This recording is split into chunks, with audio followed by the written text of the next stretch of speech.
신문이나 라디오, 텔레비전, 인터넷 이런 데 중에서 주변에 우리가 잘 아는 유명한 사람들이 무슨 도덕적으로나 범죄를 통해서 그런 사건들이 연루가 됐을 때 우리 공통적으로 이런 생각하죠. 세상에 믿을 사람 하나도 없구나. 설마 저 사람. 그런 생각 한 번쯤은 해보았을 겁니다. 그런 경우가 오늘 우리가 읽은 성경 본문에 있지요. 노아 때가 그랬습니다. 성경을 보니까 노아가 홍수가 다 끝나고 나서 자기 나이가 지금 600살은 최소한 넘었는데 포도농사를 지었습니다. 포도농사 지고 나서 수확하고서 그걸 포도주를 만들었네요. 포도주를 만들었는데 이 사람이 술에 약했는지 뭐 이유는 모르겠어요. 근데 술에 취했습니다. 술에 취해서 술이 몸에 들어와서 몸에 열이 확 나서 그런지 꼭 제가 마셔본 사람처럼 다 너무 잘하죠. 정말 맹세하건데 교회에서 성찬식 한다고 포도주 그거밖에 아직 마셔본 적 없어요. 사람들이 그럴 때요. 몸이 확 올라간대요. 근데 포도주에 취해가지고 자기도 뭐 텐트에서 자는데 자기도 모르게 바지를 그냥 다 벗은 거죠. 다 벗었어요. 다 벗었어요. 하체가 그대로 정면을 가져왔습니다. 지금 노아가 최소한 600살 정도는 됐는데 이상은 했는데 이 노아가 누구냐 이거예요. 하나님께서 범죄한 인생들을 보면서 내가 물로 심판을 하리라 하시죠. 왜? 너무너무 사람이 약해서 그 중에 한 사람 의인이라고 하나님한테 인정받은 사람이 누구냐면 노아입니다. 그래서 노아 덕에 부인 세 아들 세 며느리가 목숨을 건지지요. 그러면서 하나님이 방주를 만들어라 해서 약 100년 넘게 120년 정도 하나님과 이야기하면서 방주를 지은 사람이 바로 노아예요. 유일한 의인입니다. 처음으로 하나님한테 합격점을 받은 유일한 의인이죠. 그런 사람인데 오늘 큰 실수를 했습니다. 만약에 노아가 평소에 노아 원래 저런 사람이야. 쟤는 술만 마시면 이거 사람이 아니야. 이거 완전 개야. 이렇게 되는 사람이라면 뭐 그럴 수도 있겠다 싶어요. 오늘 사건은. 그런데 정말 하나님한테 그렇게 합격 판정을 받고 온 세상 사람들이 다 죽어야 할 때 유일하게 의인이라고 된 이 사람도 이렇게 실수하는 모습을 보면 정말 믿을 사람 하나 없구나 라는 생각 갖게 되지요. 오늘 하나님의 사람 노아가 그러면 술에 취했는데 전에 술을 한 번도 안 마셔본 사람이 갑자기 이제 홍수 끝나고 포도밭 만들고 포도주 만들어서 그날 처음 먹어서 처음 정말 맛있는데 몸에 안 받으니까 주체할 수 없어가지고 마셔가지고 취해서 이렇게 사고가 터졌나? 라고도 생각할 수 있습니다. 처음 먹으면 조절이 안 되니까 뭐 그럴 수도 있겠지요. 그런데 성경을 보면 그렇지 않다라는 거죠. 우리 한글 성경이나 영어 성경은 그게 안 나오는데 원래 성경에 보면 뭐라고 되어 있냐면 우리 21절에 그냥 포도주라고 있는데 뭐라고 되어 있냐면 그 포도주를 마셨다라고 하고 있습니다. 그 포도주. 그래서 그 포도주는 뭐냐? 우리가 말할 때 그거 이런 얘기가 돼요. 그게 뭐예요? 예를 들어서 엄마가 아이한테 야 저기 수건 좀 가져와. 저기 수건이 되게 많이 있어요. 수건 좀 가져와. 그럼 애가 그래요. 무슨 수건을 말해? 이렇게 수건이 막 100장이나 있는데 엄마 무슨 수건? 엄마가 그래요. 야 저기 그 수건 있잖아. 너가 어저께 밖에서 흙에서 놀다가 더러워진 그 수건 말이야. 아 그거. 그래서 아이가 그거가 엄마가 뭘 얘기하는지 이미 전에 무슨 사건이 일어나든 우리 엄마 닮고 나도 하는 그것, 지시하는 그것을 가져온 거죠. 이것처럼 노아가 그 포도주를 마셨다고 했을 때는 이 포도주 처음 마시는 게 아니에요. 야, 그 술 가져와서 어제 마셨던 그 술 있잖아. 그거 최소한 한 번 이상은 마셨다는 거예요. 그 술 맛을 알았어요. 그 술을 마시다가 오늘 벌거벗는 사건이 일어나게 되죠.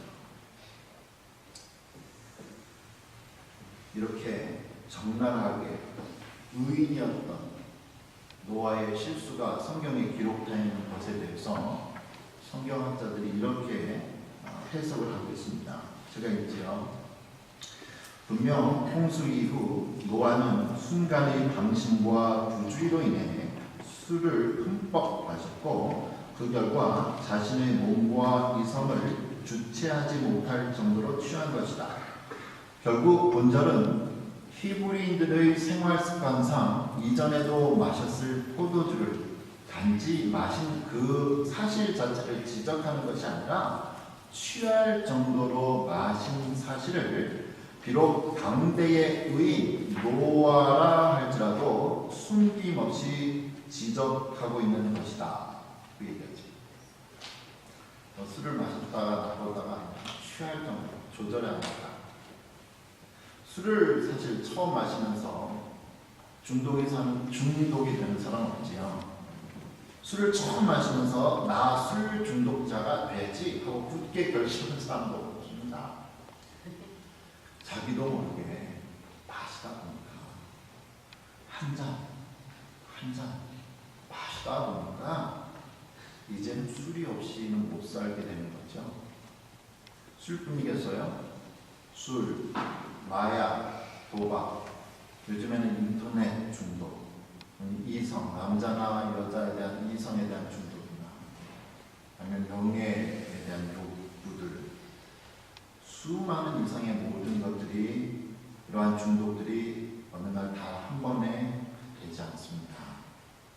이미 한 번 경험한 그 술 마시고 또 그 술 마시고 또 그 술 마시다 보니까 수없이 못 살죠.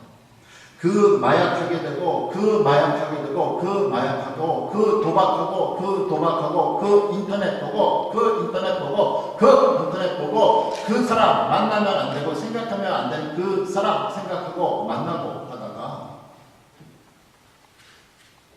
그리고 명예 때문에 그놈의 것 때문에 중독이 되고 인생 망가지는 거죠. 이런 중독은 성경이 말하기를 노아도 됐다. 누구나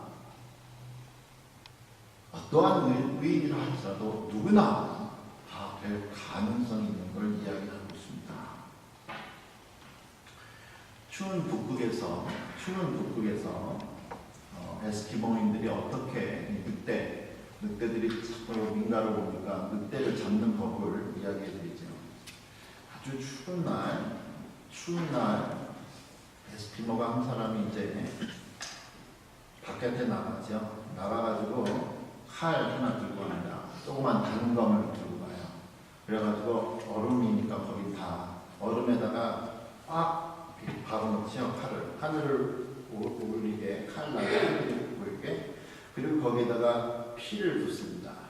피를 부으면 추우니까 담는 순간 얼을 거 아니에요. 너무너무 추우니까 피가 엉기면서 꽉 엉겨서 남들이 보기에는 이게 무슨 하드같이 보여요. 빨간색 하드처럼 이렇게 꽉 박혔습니다. 그리고 에스키모는 이제 집에 가요. 그리고 간 다음에 그 추운 북극의 바람이 불죠. 바람이 불면서 여기에 피 비린내가 여기저기 흘러갑니다.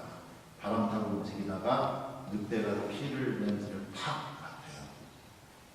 그래서 늑대는 무리를 지어다니니까 무리가 피 냄새가 어디서 나나 해서 자기들 피 냄새 맡고 와보니까 여기 왜 핏덩어리, 고깃덩어리 하나 있는 거죠. 피 밑에는 칼을 안 보입니다. 그래서 얘네들 주체할 수 없잖아요. 그래서 피를 핥기 시작합니다. 얼음덩어리 활을 서로들 막으려고 핥기 시작하죠. 핥기 시작하면 너무너무 달아요. 근데 몸은 뜨겁죠. 혀는 뜨겁지 않습니다. 여러 마리의 늑대들이 혀로 핥으니까 이게 금방 얼음덩어리 피가 녹을 거 아니에요. 그 밑에 뭐 있어요? 칼이 있어요. 칼은 칼입니다. 근데 얘네들 한번 피 맛을 봤기 때문에 계속 피는 없는데 계속 핥아요. 자기 혀가 어떻게 됐어요? 칼이. 갑자기 먹다 보니까 막 이제는 더 맛있는 뜨거운 피가 나는 거예요. 자기 혀에가 갈라져서 피가 거기서 나오는 거 모르고 걔네들이 핥지요. 서로 핥습니다. 더 맛있는 뜨거운 피 때문에 서로 핥습니다. 자기 혀가 갈라지는 걸 모르고 여러 마리가 혀를 핥아요. 그러다 보니까 혀를 핥다 보니까 자기 혀에서 이제 피가 나오니까 얼굴 주변에 피가 묻게 되죠. 피 냄새를 맡는 늑대들이 가만히 계세요. 동료도 못 먹습니다. 자기 동료의 피 먹으려고 서로가 물고 싸우다가 함께 죽는 거예요. 그럼 그 다음날 에스키모가 와요. 와보면 몇 마리 죽어 있어요. 그럼 집어가면 돼요. 이렇게 해서 죽인다. 책에서 봤습니다. 우리의 무서운 그 원수 마귀 사탄도 우리 넘어뜨리려고 복잡하게 하지 않습니다. 우리가 연약한 달콤한 유혹 덩어리 하나 살짝 던져놓죠. 거기 하나 먹으니까 맛있어요. 귀에 뭐든지 간에 맛있단 말이에요. 먹다가 보면 그 유혹에 걷잡을 수 없어서 내가 죽어가는 것도 모르고 내 영혼이 피범벅이가 된 것도 모르고 계속 먹다가 사단의 밥이 되는 거죠. 나도 모르게 나를 망칠 수 있는 그 유혹이 무엇인가. 사람마다 연약한 부분이 다 다르니까 다 다르죠. 여러분만 알 수 있어요. 여러분이 연약한 그 부분에 연약한 이 유혹 덩어리 어떻게 끊을 수 있는가? 성경에 보니까 아무리 의로워 보이는 사람들도 우리를 실망시키는 경우가 있습니다. 아브라함과 이삭은 성경에 보니까 자기의 생명이 위태로울 때 자기의 부인을 부인하고 하는 똑같죠. 자기의 부인을 누이라고 속여가지고 주변 나라의 왕들한테 받지. 하나님의 마음에 합한 사람이라니 다윗 왕조차도 이성에 무너졌습니다. 자기 부하의 아내와 가능하지. 그래서 성경은 의인은 없나니 하나도 없다. 의인은 없나니 하나도 없다. 세상에 믿을 사람 하나 없다고 말씀하고 있습니다. 그래서 그러한 이유 때문에 우리가 예수님이 필요한 거예요. 범죄하기 쉬운 연약한 우리를 지켜 보호해 주실 하나님의 은혜가 필요합니다.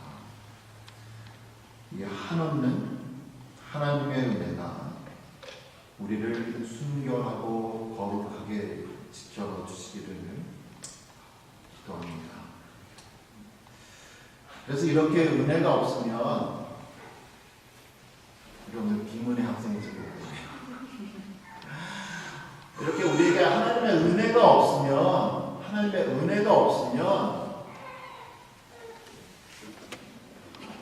아무리 있는 사람과도 세상과 별로 다른 게 없다는 거죠.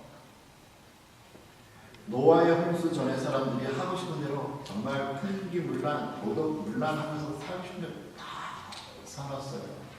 그러한 모습을 보면서 노아 가슴 아파했다고 했습니다. 그런데 정작 자기 자신도 술에 취하니까 자기도 그 모습 되잖아요. 전에는 자기가 가슴 아파 아유 저러잖아요. 자기도 그렇게 됐어요. 그래서 정말 사돈 낱말을 걸고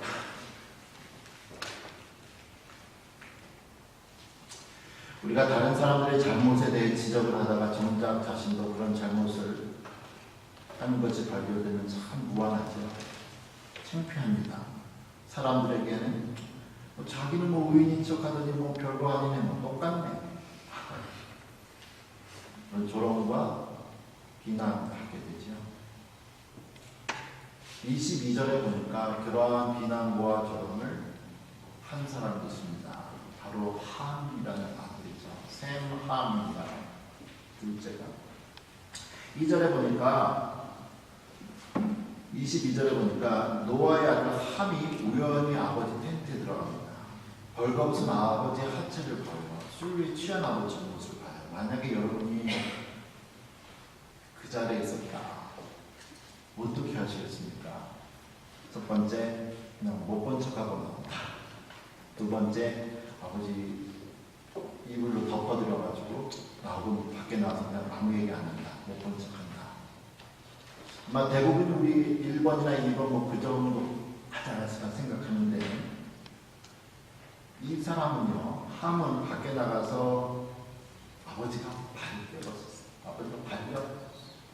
취해가지고 아버지가 노방이 나셨나가지고 600살 없다는 그랬는지 그랬습니다. 그래서 알렸다 하는 학자들이 알렸다는 뜻을 경멸과 조롱의 태도로 떠벌렸다고 하고 있습니다. 이를 듣고 셈하고 야벳, 첫 번째랑 셋째가 옷을 가져다가 자기들의 어깨에 물고 뒷걸음질 쳐서 아버지한테 가지. 아버지 벌거벗은 모습 안 보여서 어느 정도 침대 정도에 왔다 생각했는데, 자 내리자 뒤로 살짝 해서 입을 탁 내리고 다시 그냥 텐트 밖으로 나왔습니다. 그리고 나서 노아가 술을 딱 껴보니까 이거 웬 못 보던 이불이 있네. 내가 왜 옷을 벗었지? 이게 무슨 일이야? 그래서 알고 보니까 함이 자기 벌거벗은 데 나가서 보자라고 조롱이 나타나죠. 그래서 저주를 합니다. 저주를 해서 함의 자손이 둘째가 첫째 셈을 섬길 것이고, 또 셋째도 섬기는 것이고, 또 결국엔 셋째 야벳도 셈을 섬기게 될 것이다 라고 첫째하고 셋째는 축복을 가운데에 있는 저주를 하죠. 그리고 나서 결국에는 둘째가 첫째와 셋째도 섬기고 셋째도 첫째를 섬기게 되는데요. 그러니까 이러한 문제들을 보면은 둘째가 셋째도 섬기고, 둘째가 첫째도 섬기고, 셋째도 첫째를 섬기기 때문에 둘째나 셋째는 다 첫째를 섬기게 되어 있어요. 이 첫 번째 민족 셈입니다. 셈, 함, 야벳인데 셈이 최고의 저기가 되죠. 그리고 둘째와 첫째를 섬기게 된 함은 아들 태어난 순서는 둘째지만 섬기는 순서가 셈, 야벳, 함. 그래서 함은 제일 바닥이 된단 말이에요. 이것을 이제 어떻게 해석하고 이해하느냐에 따라서 인류가 달라지게 됐습니다. 인류의 역사가 달라졌습니다. 인류학자들은요, 이제 10장에 이제 그 내용이 나오는데, 인류학자들을 보면 이 셈, 첫째는요, 중동 지방, 소아시아, 오늘의 터키, 인도 지역, 더 나아가서 아시아인의 조상으로 나왔습니다. 그러니까 우리 황인종은 아시아다, 동양. 그리고 야벳이죠. 셋째는 누구냐? 그러면은 유럽인의 조상, 유럽 백인이죠. 백인 조상으로 했습니다. 함은 뭐냐? 아프리카의 조상입니다. 아프리카. 그러니까 첫째, 셈은 아시아 사람, 황인종. 함은 흑인, 야벳은 백인이 된 거예요. 그래서 지금 노아가 한 얘기를 이렇게 보면 흑인이 황인종을 섬길 것이고 백인이 황인종을 섬길 것이다. 로 나온 거죠. 그리고 셈이 황인종이라고 했잖아요. 백인종도 결국에는 황인종을 섬길 것이다. 그래서 하는 말이 대한민국 만세. 우리가 황인종이잖아요. 이렇게 나가면 좋죠. 좋은데 성경은 그래서 역사학자들이 어떻게 생각했냐면 이거 봐라. 흑인이 노예자냐. 백인이 무관하다.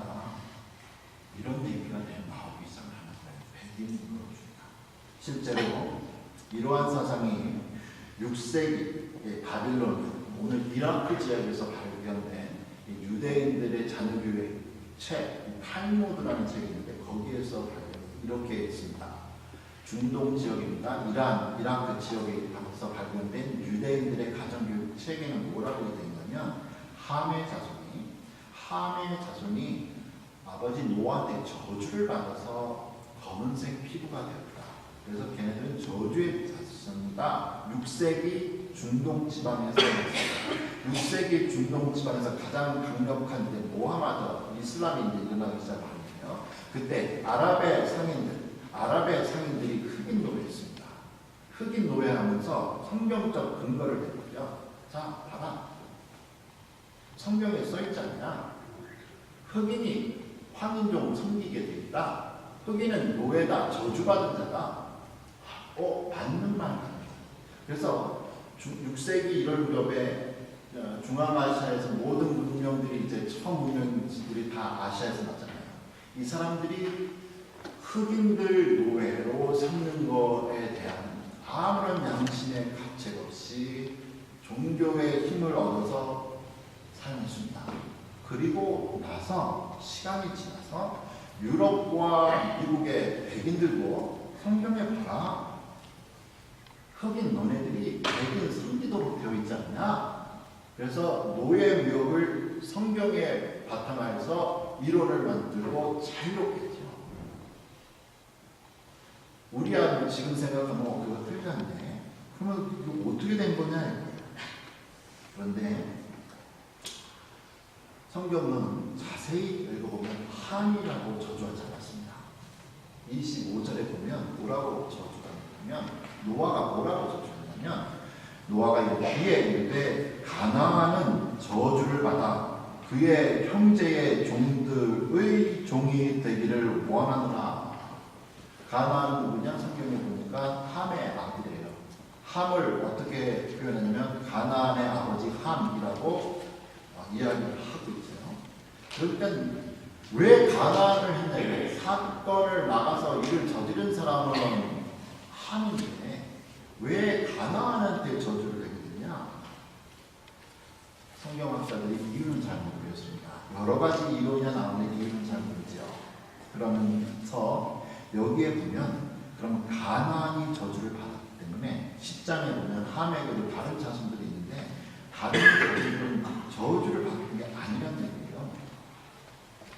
이런 이야기가 이러한 주장들이 이제 18세기에 와서 들어가기 시작하면서 여태까지는 흑인들 노예하는 것이 뭐 당연했고 성경도 그렇게 된 것 같았는데 아니다라고 얘기하죠.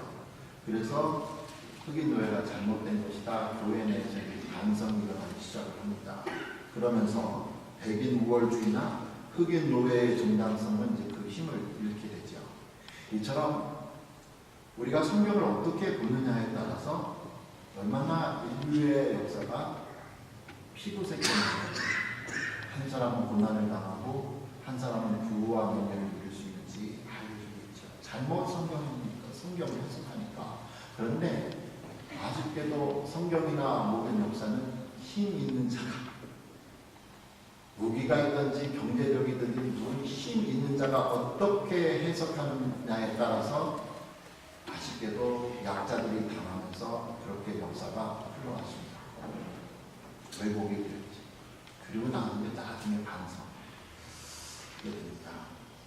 그렇다면 이 오늘의 그 저주의 내용이 흑인이냐 노예냐 이런 게 아니라면 도대체 노아가 말하는 이 저주, 둘째는 셋째를 섬길 것이며 셋째와 둘째가 다시 첫째, 셈 민족을 섬길 것이다. 이걸 어떻게 해석해야 되느냐? 성경학자는 이렇게 보고 있습니다. 책에 보니까 셈족은 어느 쪽이 셈족이냐면 이스라엘, 지금 중동 지방과 이란, 이라크, 아시아, 터키, 소아시아까지가 셈족이에요. 셈족, 언어학적으로 셈족입니다. 이스라엘이 셈족이에요. 근데 이스라엘에서 인류의 구원자가 나왔죠. 예수님이 셈족입니다.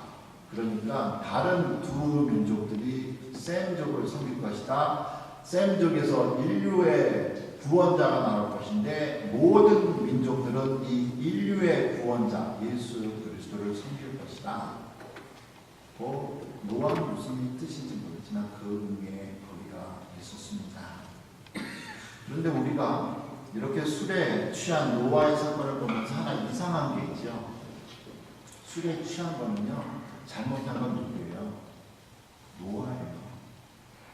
술 좀 적당히 마시지 그날 밤에. 그렇으면 이런 사건이 안 나타나잖아요.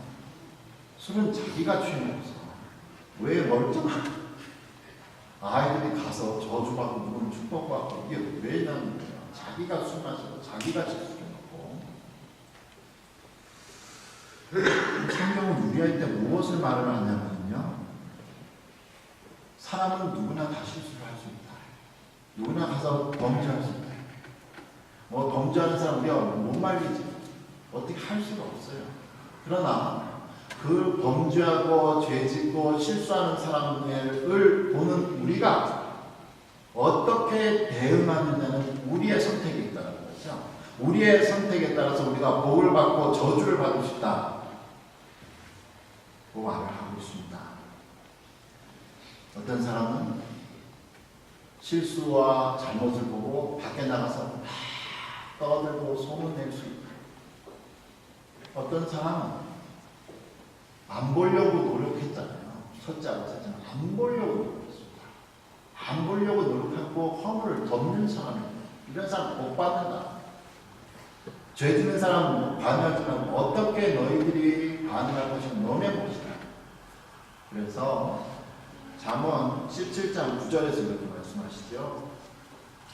허물을 덮어주는 자는 사랑을 구하는 자요, 그것을 거듭 말하는 자는 친한 것을 이간하는 자니라. 우리는 내가 누군가의 무엇인가 뭘 당하고 모함당하면 어때요? 억울해서 못 살죠. 화나요. 부글부글 끓습니다. 그래서 나를 모함하고 상처 입힌 사람도 어떻게 해요? 한번 똑같이 해주고 싶은 게 우리의 마음이지요. 그 사람 모아가지고 사람들 모이고 친구들 모아서 그 사람에 대해서 나쁘게 좀 얘기를 해주고 해야 속이 시원할 것 같아요. 그런데 성경은 그렇게 하지 말라라고 하잖아요. 너무 답답하고 억울하면 한 번, 두 번 그렇게 할 수 있다고 치자고요. 그런데 성경이 잠언에서 말하죠.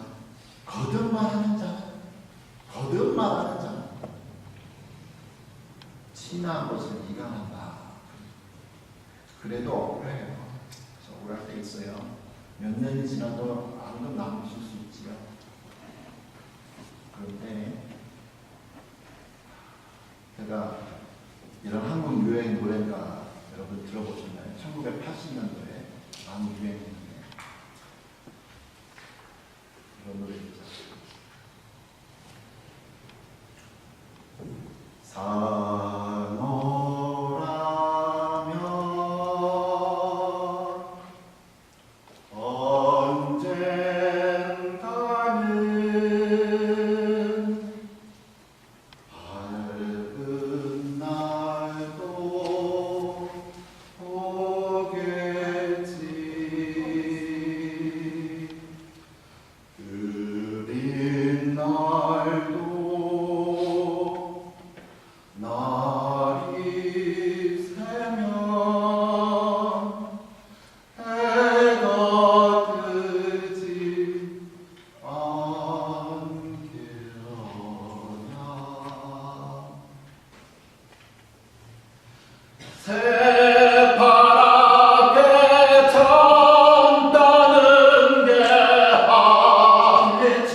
이게 60년대 멕시코나 브라질에서 나온 노래인데 한국에 암울했던 80년대 정치 시대의 데모가로 유명했던 노래죠. 금지곡 같은 게 있습니다. 2절에서는 그러잖아요. 비가 새는 작은 방에 새우 잠을 잔대도 고운님 함께라면 즐겁지 않더냐. 오손도손 속삭이는 밤이 있는 한 째째하게 굴지 말고 가슴을 쫙 펴라. 내일은 해가 뜬다. 내일은 해가 뜬다. 들국화가 버렸습니다.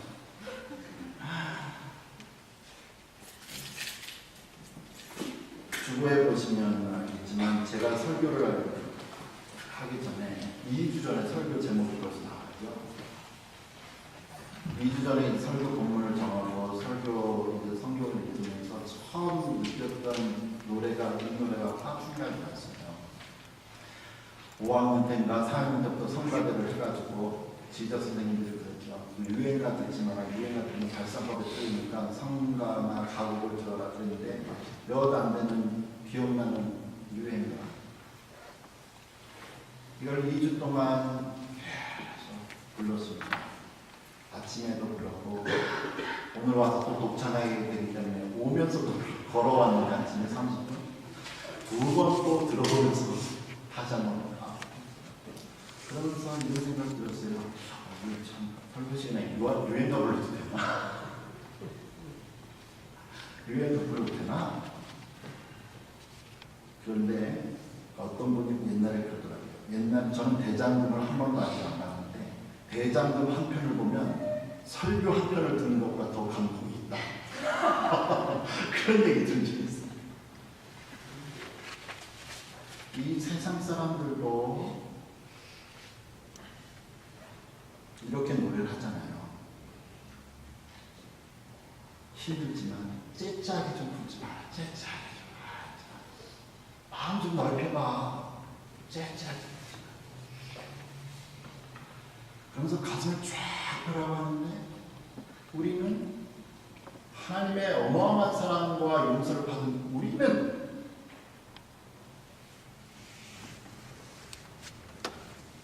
세상 사람들보다